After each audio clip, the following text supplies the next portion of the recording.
புகழ்பெற்ற எழுத்தாளர் திரு ஜெயமோகன் அவர்களின் பெண்ணியம் சார்ந்த சிந்தனைக்குரிய சிறுகதை தேவகி சித்தியின் டைரி.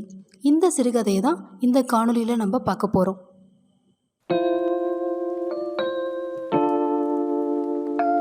சித்தி காஃபி சாப்பிட்ற வராளா இல்லையா, போய் கேட்டு வா அப்படின்னு அம்மா என்கிட்ட சொன்னாங்க.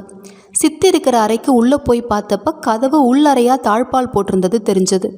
உடனே பக்கத்தில் இருக்கிற முருங்கை மரத்து மேலே ஏறி சித்தி என்ன பண்ணுறா அப்படின்னு பார்த்தேன். சித்தி அந்த இடத்துல உட்காந்து ஏதோ ஒரு டைரியில் எழுதிக்கிட்டு இருந்தா. அது சிகப்பு அட்டை போட்ட டைரி. கொஞ்ச நேரம் கழிச்சு அம்மாவோடைய சப்தம் கேட்டது.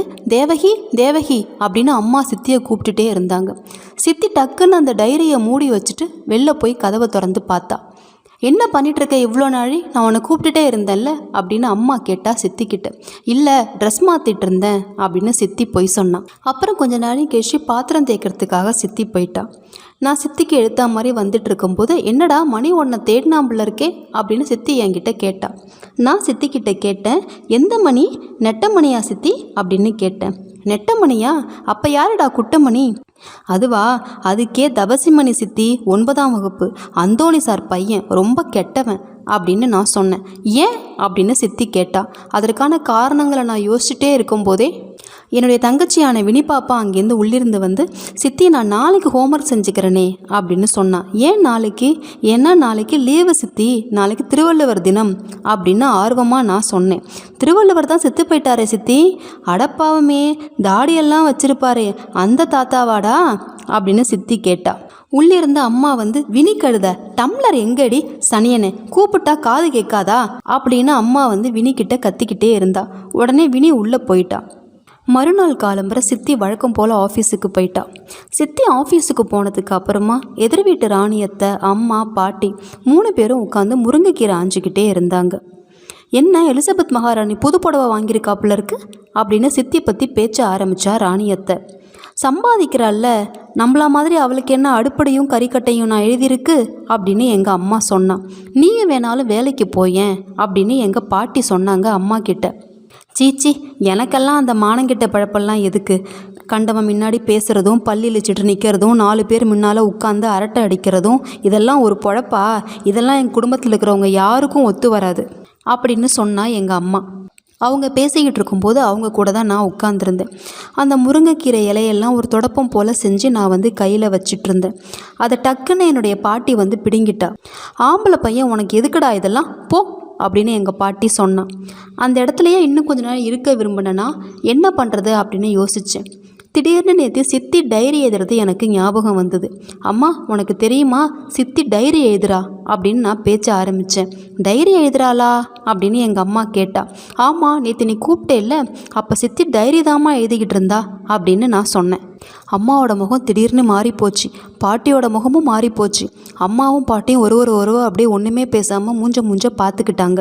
வேறு என்ன, எல்லாம் பைசா கணக்கு தான், அவள் சம்பளத்தை நாங்கள் திங்கக்கூடாது பாரு, அதனால் அதெல்லாம் கணக்கு வழக்கெல்லாம் எழுதிருப்பா அப்படின்னு அம்மா சொன்னான். போய் அப்பாவை கூப்பிட்டு வாடா அப்படின்னு எங்கள் அம்மா சொன்னான். அப்பாவா அப்படின்னு நான் தயங்கினேன். போடா அப்படின்னு அம்மா சொன்னான். நான் வெளியே வந்துட்டேன். நான் ஏதோ தப்பு செஞ்சிட்டனோ அப்படிங்கிற மாதிரியே எனக்கு தோணிக்கிட்டே இருந்தது. வெளில போனேன்னா திருப்பி மத்தியான சாப்பாட்டுக்கு தான் வீட்டுக்கு வந்தேன்.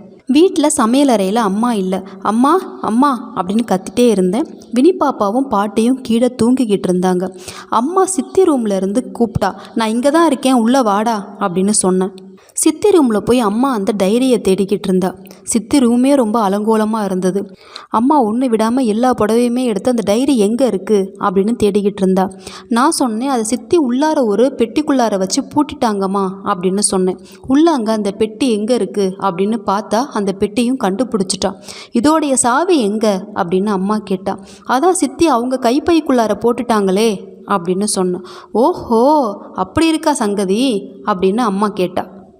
அப்புறமா அம்மா என்னை சாப்பிட வர சொன்னால் எனக்கு முருங்கைக்கீரை வேண்டாம் அப்படின்னு அம்மா கிட்ட அடம் பிடிச்சேன். உனக்கு முட்டை இருக்குது அப்படின்னு அம்மா சொன்னான். ஆம்லேட்டா அப்படின்னு நான் கேட்டேன். சாம்பாரில் போட்டதற்கு வா அப்படின்னு அம்மா சொன்னான். நான் சாப்பிட்டுட்டு இருக்கும்போது அம்மாவும் பாட்டியும் வெளில பேசிகிட்டு இருந்தது எனக்கு கேட்டுது. பாட்டி சொன்னால், பட்டணத்து பவுசுக்காரி வேண்டான்னு நான் தலையாக அடிச்சுக்கிட்டனே, கேட்டானா இன்னும் என்னென்ன இழவெல்லாம் எழுதி வச்சிருக்காளோ சண்டாளி அப்படின்னு பாட்டி ரொம்ப கத்திக்கிட்டு இருந்தா. அம்மா பாட்டிக்கிட்ட கொஞ்சம் அமைதியாக இருங்க அப்படின்னு பாட்டியை அம்மா வந்து அடக்கிறதுக்கும் முயற்சி பண்ணிக்கிட்டு இருந்தா. அவங்க 2 பேரும் இன்னும் என்னென்னலாம் பேசிக்கிட்டு இருக்காங்க அப்படிங்கிறத கேட்கறதுக்காக நான் உள்ளே போனேன். ஆனால் அம்மா என்னை அதட்டி வெளில துரத்தி விட்டா. மீண்டும் நான் அந்த தேரடிக்கே நான் வந்துட்டேன். என்ன செய்யறது அப்படின்னே எனக்கு புரியல. ஆனால் சித்திக்கு ஏதோ பிரச்சனை வரப்போகுது, அதற்கு காரணம் நான் தான் அப்படின்னு மட்டும் எனக்கு புரிஞ்சுது. ஏன்னா சித்தி ரொம்ப நல்லவ, நிறைய கதையெல்லாம் சொல்லுவா. அவள் வரும்போது எப்படியாவது எல்லாத்தையும் நம்மளே ஓடி போய் சொல்லிடணும் அப்படின்னு தேரடியிலேயே நான் உட்கார்ந்துட்டு இருந்தேன். ஆனால் சித்தி வரத்துக்கு முன்னாடியே அப்பாவும் அப்பாவோட கடையில் வேலை செய்கிற மாடனும் அந்த வழியாக வந்தாங்க. என்னடா இங்கே உட்காந்துக்கிட்டு இருக்க அப்படின்னு அப்பா கேட்டார். ஒன்றும் இல்லைப்பா, சும்மா தான் உட்காந்துட்ருக்கேன் அப்படின்னு சொன்னேன். ஊர் சுற்றுறதே பொழப்பு, வா வீட்டுக்கு அப்படின்னு அப்பா அதட்டினார். அதனால் நான் பயந்து போய் அப்பா பின்னாடியே வீட்டுக்கு போயிட்டேன். வீட்டுக்குள்ளே போனதும் அப்பாவுடைய சத்தம் ரொம்ப அதிகமாக கேட்டது. அப்பா அம்மா கிட்ட ரொம்ப கோவமாக கத்துனார். என்ன இப்போ பண்ண சொல்கிற அப்படின்னு அப்பா கேட்டார். என்னமோப்பா, எனக்கு தோணுனதை சொல்லிட்டேன், அதுக்கப்புறம் உங்கள் விருப்பம் அப்படின்னு அம்மாவும் ரொம்ப கோவமாக கத்துனா. உடனே பாட்டி அங்கேருந்து வந்து, அந்த காலத்துலலாம் நாங்கள்லாம் வயசுக்கு வந்துட்டா வந்து கூட பிறந்த அண்ணன் தம்பிங்களை பார்க்குறதுக்கே நாங்கள்லாம் யோசிப்போம். இப்போல்லாம் காலம் ரொம்ப கெட்டுப்போச்சு. இப்போல்லாம் பொண்டுவோ போடுற ஆட்டமும் வேஷமும் அப்பப்பா நாராயணா இதெல்லாம் தாங்காதுடா, ரொம்ப ஜாக்கிரதையாக இருக்கணும் அப்படின்னு நம்ம சொல்கிறதுனால ஒன்றும் தப்பு இல்லை அப்படின்னு பாட்டி சொன்னான். சரி வந்தா கேட்டுக்கலாம் விடு அப்படின்னு அப்பா சொன்னா அம்மா கிட்ட. என்ன நம்ம கேட்க போகிறோம், என்னம்மா எழுதுற அப்படின்னு தானே கேட்க போகிறோம், தப்பாக ஒன்றும் இல்லைன்னா இதில் காட்டுறதுக்கு என்ன அப்படின்னு அம்மா சொன்னான். வாயை மூடுறியா இல்லையா அப்படின்னு அப்பா கத்துனார். கொஞ்ச நேரத்தில் தாத்தாவும் வந்துட்டார். பஞ்சாங்க கட்டையை பூஜை அறையில் கொண்டு போய் வச்சுட்டு நேராக தாத்தா சமையல் அறைக்கு போனார். சாப்பிட்டுட்டு துண்டில் கையை தொடச்சிட்டு தாத்தா வந்தார். தாத்தாவை பார்த்ததும் அம்மா, இவர் உங்ககிட்ட ஏதோ பேசணுமா அப்படின்னு அப்பாவை ஜாடையாக காமிச்சார். ஏங்கிட்டியா அப்படின்னு தாத்தா கேட்டார். ஆமாம், என்னம்மா, எனக்கு ஒன்றும் தெரியல மாமா, இவர் தான் உங்ககிட்ட ஏதோ பேசணும்னு சொன்னார் அப்படின்னு அம்மா சொன்னான். உடனே அப்பாவும் தாத்தாவும் வெளில போயிட்டாங்க. கொஞ்ச நேரத்தில் ஸ்கூட்டர் சத்தம் கேட்டது. சித்தப்பாவும் சித்தியும் உள்ளே வந்தாங்க. சித்தப்பா வந்த உடனே, மணி இப்படி வா, நான் உங்ககிட்ட கொஞ்சம் பேசணும் அப்படின்னு அப்பா கூப்பிட்டாரு சித்தப்பாவை. நான் நடந்துக்கிறது எல்லாத்தையுமே எட்டி பார்த்ததை கவனிச்ச அம்மா, படுறா கழுத, உதவேணுமா அப்படின்னு என்ன அதட்டினா. நான் படிக்கிற மாதிரி படிச்சுட்டு உள்ளே என்ன நடக்குது அப்படிங்கிறதுல கவனிக்கிறதுலையே ரொம்ப உன்னிப்பாக இருந்தேன்.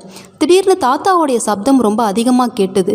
என்னடா சொந்த விஷயம், குடும்பம் மாறினம் கப்பல் ஏறுனா அது சொந்த விஷயமா அப்படின்னு தாத்தா ரொம்ப அதிகமாக கோபப்பட்டு கத்துனார். நான் எப்படி அண்ணா இதெல்லாம் கேட்குறது அப்படின்னு சித்தப்பா ரொம்ப தயங்கினார். அப்பா சொன்னார், இங்கே பாரு மணி, என்ன எழுதியிருக்கா அப்படின்னு தெரிஞ்சுக்கிறதுக்காக தான் நாம் படிக்க சொல்கிறோம். தப்பாக எதுவும் இல்லை அப்படின்னா யாருக்குமே பிரச்சனை இல்லை தானே, உனக்கு பிடிக்காட்டி நீ எதுவும் கேட்க வேண்டாம் அப்படின்னு அப்பா சொல்லிட்டாரு. உடனே பக்கத்தில் நின்றுட்டு இருந்த அம்மா சொன்னால், சம்பாதிக்கிற பொண்ணுன்னா கொஞ்சம் முன்ன பின்ன இருக்க தான் செய்யும், இதெல்லாம் அவருக்கு தெரியாதா என்ன அப்படின்னு அம்மா சொன்னான். உடனே அப்பா ரொம்ப கோவப்பட்டு, உள்ளே போறியா நீ அப்படின்னு சொன்னார். நான் போகிறேன், எனக்கு என்ன, அத்தை ரொம்ப வருத்தப்பட்டாங்களே புலம்புறாங்களேன்னு தான் நான் கேட்க சொன்னேன். எனக்கு தான் அடுப்படியும் கரிசட்டியும்னு என் தலையில் எழுதிருக்கு, அப்புறம் எனக்கு என்ன இங்கே வேலை அப்படின்னு அம்மா உள்ளே போயிட்டா. சித்தி அவள் அறையிலேருந்து அப்போ தான் வெளில வந்தா. ரொம்ப மெல்லிய குரலில் சித்தப்பாவை பார்த்து என்ன அப்படின்னு கேட்டா. உன் ஹேண்ட்பேக்கை எடு அப்படின்னு சித்தப்பா சொன்னான். அம்மா என்கிட்ட திரும்பி போய் எடுத்துகிட்டு வாடா அப்படின்னு சொன்னான். நான் ஓடி போய் எடுத்துகிட்டு வந்தேன். சித்தப்பா அதை வாங்கி அந்த ஹேண்ட்பேக் உள்ளார இருக்கிற சாவியை எடுத்துட்டு, அந்த டைரியை போய் எடுத்துகிட்டு வாடா அப்படின்னு என்கிட்ட சொன்னார். சித்தி குழம்பு, என்ன டைரி அப்படின்னு சொன்னான். அம்மா என்கிட்டேருந்து அந்த சாவியை பிடுங்கிட்டு அவள் போய் உள்ளே இருந்து அந்த டைரியை எடுத்துகிட்டு வந்தா. சித்தி, அது ஏன் டைரி அப்படின்னு சொன்னான். சித்தப்பா சொன்னால், அது ஓன் டைரி தான், அதில் நீ என்ன எழுதியிருக்க அப்படின்னு இவங்க எல்லாருக்குமே தெரிஞ்சுக்கணுமா அப்படின்னு சித்தப்பா சொன்னார். நான் காட்ட மாட்டேன், அது என்னுடைய டைரி அப்படின்னு சித்தி ரொம்ப ஆணித்தரமாக சொன்னான். இது வரைக்கும் சித்திக்கிட்டேருந்து அப்படி ஒரு ஆக்ரோஷமான குரலில் இது வரைக்கும் நாங்கள் யாருமே அவள் பேசி கேட்டதே கிடையாது. கத்தாத, அவங்க பார்க்கட்டும், என்னமோ வாயில் வந்தபடி பேசுகிறாங்க, அண்ணி நீங்களே இதை படிங்க அப்படின்னு சித்தப்பா சொன்னார். நான் எதுக்கு படிக்கணும், பெரியவங்க நீங்கள்லாம் இருக்கீங்க, நான் படிக்கலை, நீங்கள் யாராவது படிங்க அப்படின்னு அம்மா சொன்னான். நான் தரமாட்டேன், அது என்னுடைய டைரி அப்படின்னு சித்தி அந்த டைரியை ரொம்ப வேகமாக அம்மா கிட்டேருந்து பிடுங்கிறதுக்காக அம்மாவை நோக்கி போனான். அம்மா அந்த டைரியை தன்னுடைய தலைக்கு மேலே தூக்கி வச்சுக்கிட்டா. சித்தப்பா அந்த டைரியை வாங்கிக்கிட்டாரு. சித்தி அவருடைய வழக்கத்தை மீறி வெளியே ஓடி சித்தப்பாவை அப்படியே தடுத்தா. சித்தப்பா அந்த டைரியை படிக்கிறதுக்காக முயன்றார். அதில் ஒன்றுமே இல்லை. சித்தி அழுதபடியே சொன்னான், அதை என்கிட்டயே கொடுத்துருங்க, தயவு செஞ்சு அதை யாருமே படிக்காதீங்க அப்படின்னு சொன்னான். அப்பா சொன்னார், இதோ பாரு மணி, நீயே அதை படி, உனக்கு திருப்தின்னா சரி அப்படி இல்லாட்டி பரவாயில்ல, பாருமா உன் புருஷன் மட்டும்தான் அதை படிப்பான், வேற யாரும் அதை படிக்க மாட்டோம், போதுமா அப்படின்னு அப்பா சொன்னார். அது என்னுடைய டைரி, வேற யாரும் அதை படிக்கக்கூடாது அப்படின்னு சித்தி கத்துனா. அவளை பார்க்கவே ஒரு பைத்தியம் போல இருந்தது. தாத்தா எழுந்து, ஏன் புருஷன் கூட படிக்கக்கூடாதா, புருஷன் கூட படிக்காத, அப்படி என்ன ரகசியம் உனக்கு அப்படின்னு அதட்டினார்.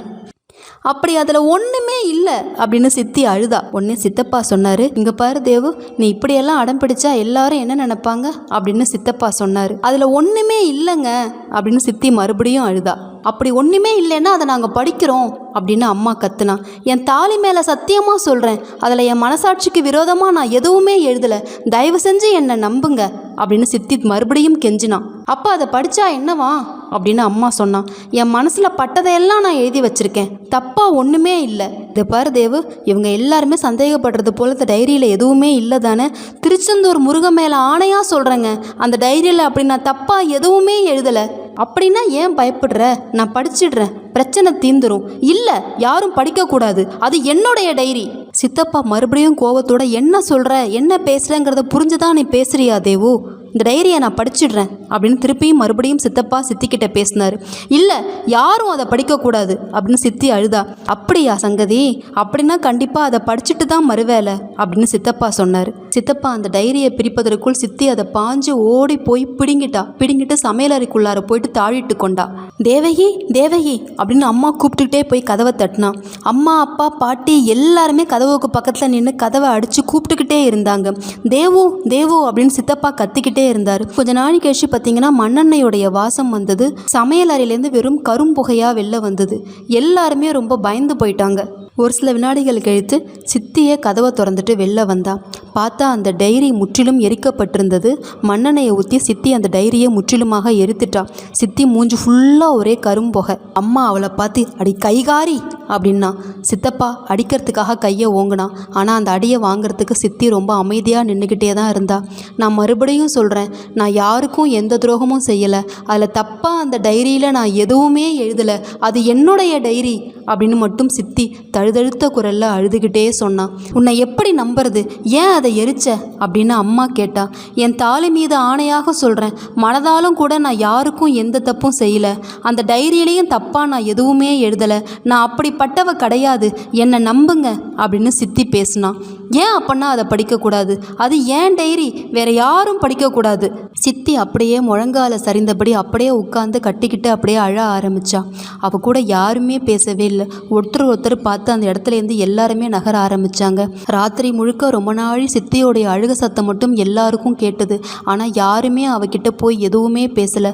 கொஞ்ச நாள் கழிச்சு அழுது சித்தி அப்படியே தூங்கிட்டா. மறுநாள் காலம்பர சித்தப்பா சித்தியை அழைச்சிட்டு போய் அவங்க அப்பா வீட்டில் விட்டுட்டு வந்துட்டாரு. 1 மாதம் எங்கள் வீட்டுக்கு சித்தியோடைய அப்பாவும் பெரியப்பாவும் வரதும் போவதுமா இருந்தது. எல்லாரும் வருவாங்க, ஏதோ பேசுவாங்க. ஆனால் அதுக்கப்புறம் சித்தி மட்டும் எங்கள் வீட்டுக்கு வரவே இல்லை. 3 வருஷம் கழிச்சு சித்தப்பா வேற ஒரு சித்தியை அழைச்சிட்டு வந்தார். அப்போ தான் எனக்கு தெரியும் சித்தப்பாவுக்கும் சித்திக்கும் விவாகரத்து ஆயிடுச்சு அப்படின்னு. எழுத்தாளர் ஜெயமோகன் அவர்களுடைய ஆகச்சிறந்த படைப்புகளில் இதுவும் ஒன்று. இந்த கதையை பற்றின உங்களுடைய மேலான கருத்துக்களை தெரிவிங்க. யாருடைய படைப்புகளை, என்ன மாதிரியான கதைகளை நீங்கள் கேட்க விரும்புகிறீங்க அப்படிங்கிற பதிவை எனக்கு கொடுங்க. அடுத்த கதையில் உங்களை வந்து சந்திக்கிறேன்.